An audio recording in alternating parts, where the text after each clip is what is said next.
Father Paul Turner at the Cathedral of the Immaculate Conception in Kansas City, Missouri.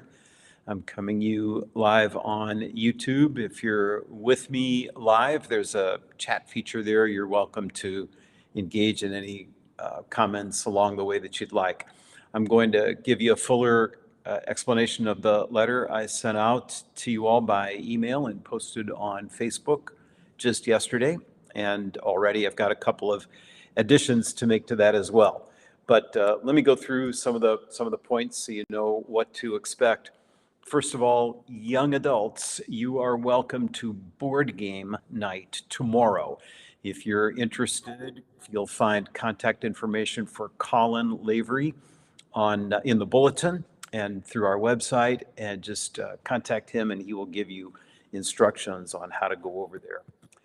This coming Wednesday is Ash Wednesday. We start our annual observance of Lent.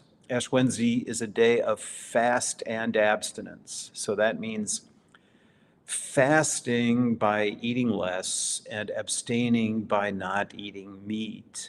There are certain age restrictions where these come into play. So some of us are excused because we're too young or too old.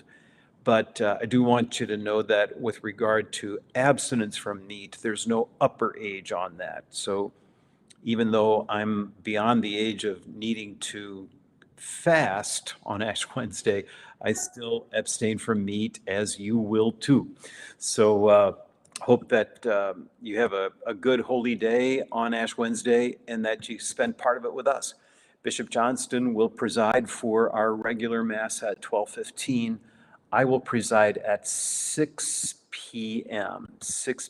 on Ash Wednesday. That's a different time than we've used in the past, but we think it'll be a good slot for many people to come. Tuesday, the night before that, is our annual meal, not annual meal, a monthly community meal. And those who would like to join us can meet up at Yard House downtown in the Power and Light District. You pay your own way, but the conversation is free. So come and join us on Tuesday if you are able to do that. Thursday this week is the 20th anniversary of the dedication of our cathedral after its renovation. The cathedral was constructed in the 1880s. And it was renovated, well, several times, but most recently 2000 to 2003. The new dedication of the cathedral then is observed on that anniversary each year on February 22nd. This year, however, February 22nd falls on Ash Wednesday, so we can't do the festivities around the dedication anniversary. That gets bumped back a day. So we've invited Bishop Johnston to come and preside for us. I think it'll be a great opportunity to connect with him and to celebrate the significance of our cathedral. So 12:15 Mass again, you can come 2 days in a row and celebrate with the bishop on both Wednesday and Thursday. We'll be starting Stations of the Cross a week from tonight, and those will continue for 6 Fridays. Those will begin at 6 o'clock, and I hope that you can make this or some other penitential discipline a part of your observance of Lent this year. I think you know about the parking situation now that we've had some fencing installed at the cathedral lot. I was there earlier today. It was still possible to park in some sections, but that's going to become more limited. On weekends, you may need to take advantage of the parking garage east of Broadway, right next to the Folly Theater on 12th Street. You exit there. Normally, you would pull a ticket, and then on your way out, you show the barcode that we provide for you, and then your ticket, and it is supposed to let you out for free. Now, sometimes when there are events downtown, there will be somebody monitoring that gate. You explain to them that you're coming to the cathedral for a service. They are supposed to let you in without cost. So just so you know, those are the arrangements we've worked out. Look on our website for the barcode. We will have some of them printed out and available for you if that becomes necessary for you. The Knights of Columbus are inviting you to bring 40 cans of food for the 40 days of Lent. The proceeds will go to Catholic Charities and our own Morning Glory Ministries. A lot of the work that our faith formation team has done has produced benefits in a lot of different opportunities for the parish. If you're interested in joining our faith formation team, they are interested in talking to you.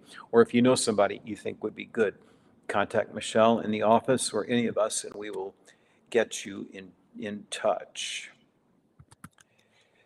Now, back on my letter for a moment. Congratulations to the Chiefs and all those in Chiefs Kingdom. It's been quite a week. We've really enjoyed things. The great celebration. This coming weekend, our deacons will be preaching at each of the masses. Father Ken Riley will preside at 11 o'clock on Sunday. I will preside for the other 3 masses, and I will hear confessions for you on Saturday. I think that's everything. I just want to thank people who came to the public meeting at the library last week. We had a very positive, friendly discussion that I think let people express some views or concerns, and also appreciate the design of what we are doing. You will not see demolition and construction starting just yet, but at some point that is going to happen. So do keep things going. I see we've got a question here from Jorge, especially about that meeting. So I was answering that just as you asked it. Everything went well. We heard some people express concerns about parking being so visible to the street on Broadway, that pedestrians have a right to a beautiful appearance downtown. I was making the point that because of the height of the cathedral and the clearing out of the buildings we have right now, that the pedestrians' experience of the dome and the stained glass windows is going to be enhanced, and that the eye will more naturally go there than toward the cars. But I do understand those concerns, and I think we have to be attentive to making this a very pedestrian-friendly, public transportation-friendly kind of place. They also noticed that we did not have on our website information on how to reach the cathedral by bus or by bicycle. The bike route would be the same as you would use on foot or by car, but people don't know that we allow the bike to come inside the building and look at and let them be positioned on the side. The new design will have a bike rack outside. So once we get that, we can put a photo up of the bike rack and be more friendly toward that. There are also many bus lines that stop right here at 11th and 12th and Broadway, and we don't indicate anything on our website about that. We are at work on that. We're going to get some photographs and make that clearer for people to encourage using public transportation and less reliance on cars to come to the cathedral. Thanks, Jorge, for your comment. I agree too. It's a beautiful design, and I think it's going to be a great opportunity for our community. I also put in my letter an event coming up, 2 musical events coming up down the line this Lent. Interlude in the Desert on March 10. This will be kind of replacing our regular Stations of the Cross at 6 p.m. And then after, which will feature our Scola. It'll be a beautiful program. This is a ticketed event. We're asking people to purchase a ticket to support the work of our music ministry here. If someone cannot afford a ticket, please contact me personally, and I will investigate a way for you to come on in and enjoy that program, especially since it's happening during our time for Stations of the Cross. And then a little bit later next month on Thursday, March 16th, I will be playing harpsichord with 5 members of our Kansas City Symphony, Michael Gordon on flute and 4 string players.